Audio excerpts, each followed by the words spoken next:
Hi. It's pretty early in the morning, so I'm going to try to do this quietly because my fiance is still sleeping upstairs. Um, but I had a meditation that brought up such profound um, information and revelation for me that before I showered or did anything, I bolted downstairs and had to talk about it. First of all, I want to say yesterday I meditated and I was thinking about a conflict that I was dealing with someone inside. Actually, I don't even think they know it. I just kind of had a thought about having a conversation with someone about something. And while I was meditating, thinking about that, she burst into like powder. And then in the meditation, all of a sudden, every human being turned into powder, like they were just physical forms, and then I did. Oh, that was so weird because they did it. I didn't think about that. Like it just happened while I was meditating. It was like almost like dream logic where this thing happened. And today I was meditating, and I started thinking about my thoughts and things that I'm attached to as if it's bubbles. Could you imagine if when we blew bubbles when we were kids, we got emotionally attached to them, like each one? You just see this bubble floating, and it's just like, I'm going to marry that bubble, and that is, my bank account, and that bubble is my fear or an anxiety or whatever. And we don't understand that it's about to pop because it's so much shorter, right? It's so obvious. We know it's going to pop. It's going to pop in like 10 seconds.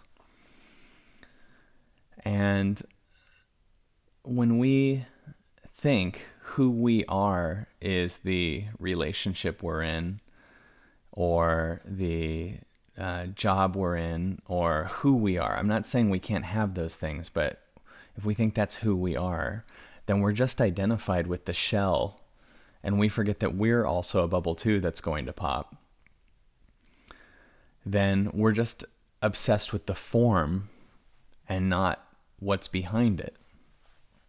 Because what's behind it is when the bubble pops, the air that filled the bubble is still right there. There's this air that is required to fill the bubble. It's just a bottle of soap otherwise. So if really bubbles are just dish soap that we blow into, but the blowing into is required. And when the dish soap pops, the air is still right there.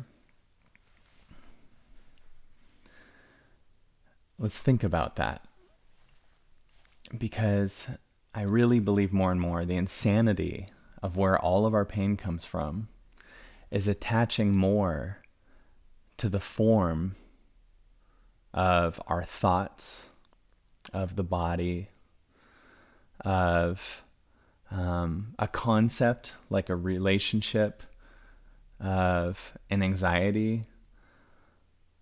And we don't understand that under it is the truth of what we are.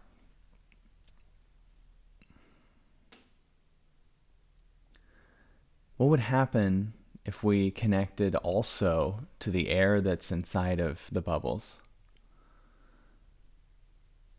In fact, how much pain would we not be in if we understood about the air that's inside the bubbles first, and from that space enjoyed the air inside of our bubble, and realized that the air that you see in another person, you can see in all people? It's the same. And when you're in your head, when you have a thought that's bothering you, that's a bubble, because it's going to go away.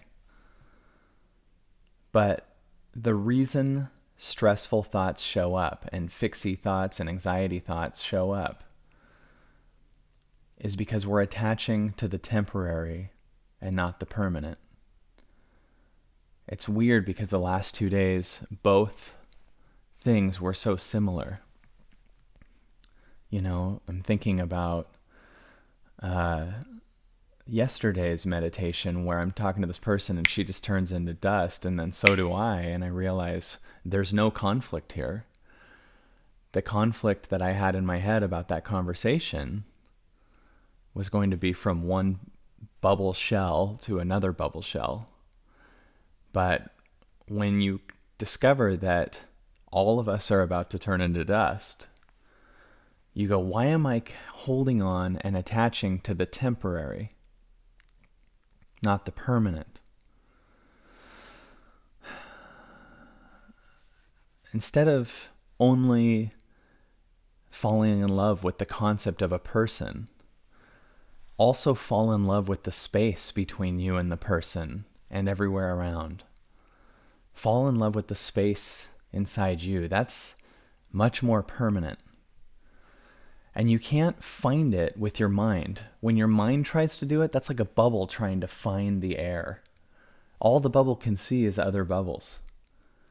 In fact, when a bubble pops, it can't see that really the core of the other bubble is still right there. It can't see it because it's looking with its bubble eyes that one day it'll pop and it'll actually feel the air that's in the other bubble at the same time. And it'll just be this oneness with it. Connect with the air, not the bubble. First. Then you can enjoy the different forms of bubbles and go, wow, that bubble's so beautiful. That bubble of that career, that's the job that person has. The way we treat relationships is we attach to a relationship, right? It's really funny. And then we grab it. So by the way, if you grabbed a bubble tightly, it would pop. And you'd immediately rebound into another bubble, and then you'd grab that one and it would pop. You can't grab the bubble. It'll pop. You'll kill it. That's crazy too. In life, if you grab the thing versus grabbing yourself and enjoying the bubbles, they'll pop. So the same way that a kid grabs onto a bubble is us attaching to a form-based thing before we connect to ourselves. And the way life has always been built, that we very rarely honor, which is why we're all in so much pain, is that the way that it's here is for you to create. Create the bubbles. Realize that they're all temporary. But there is a permanent thing that we're ignoring. Be a space where you connect to the permanent thing so that so many more bubbles can form. Your creativity, your business, your impact on the world. But also remember, you're the source of all those bubbles by blowing into them and creating them.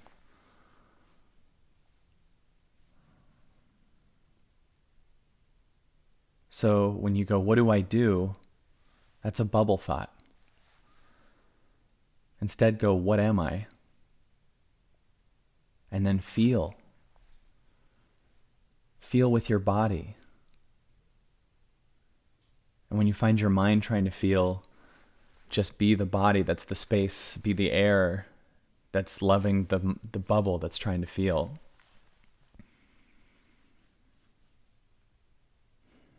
You're the air. You're the air. Experience this. Feel this experientially. Don't just hear it in your mind. Don't look at the air with the bubble. You're the air.